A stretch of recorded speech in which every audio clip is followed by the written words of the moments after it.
எந்த மதமாக இருந்தாலும் மத நம்பிக்கை உடையவர்களால் எந்த விதத்திலும் பதற்றம் ஏற்படாது. அவர்களுக்கு ஒரே குறிக்கோள் மதத்தின் அடிப்படையிலே வழிபாடுதான். அப்படி இருக்கும்போது தமிழக அரசு பதற்றம் என்ற பெயரிலே அவர்கள் நடுநிலையோடு செயல்படாதது மிகுந்த வருத்தத்தையும் வேதனையும் ஏற்படுத்துகிறது.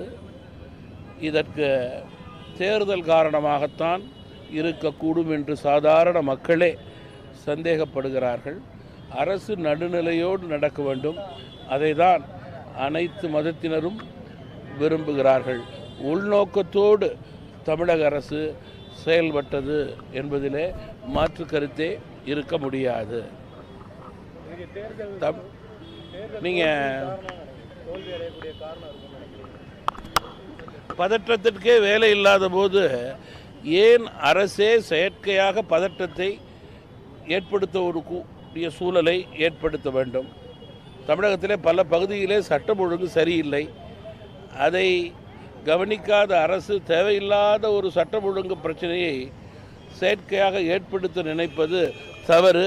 நடுநிலையை அவர்கள் தவறுகிறார்கள் என்பதற்கே இதற்கு எடுத்துக்காட்டு என்று தமாக கருதுகிறது.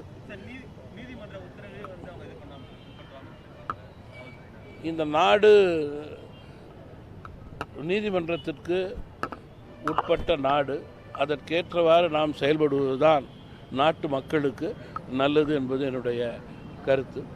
கடந்த 3-4 நாட்களாக தொடர் மழை, புயல் வேகத்தின் காரணமாக தமிழகத்திலே பல பகுதிகளிலே மழையின் காரணமாக மக்களுக்கு பல பிரச்சனைகள். தாழ்வான பகுதியிலே இருக்கின்ற மக்கள் தண்ணீர் சூழ்ந்து அவதிப்பட்டார்கள்.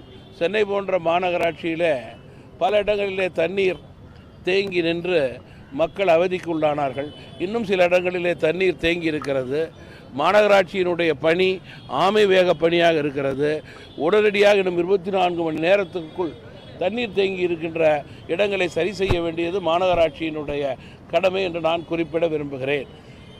கடந்த ஓரிரு வருடங்களாக சென்னையிலே மழைநீரை போக்க செய்த பணிகள் என்ன என்று கேள்விக்குறி எழுப்பும் அளவிற்கு இந்த மழையிலே தண்ணீர் வெள்ளம் போல் காட்சியளித்ததை நான் நினைவு கூற விரும்புகிறேன். அரசுக்கு தன்னுடைய மக்கள் பணியிலே வெளிப்படைத்தன்மை இல்லை என்பதற்கு இது எடுத்துக்காட்டு.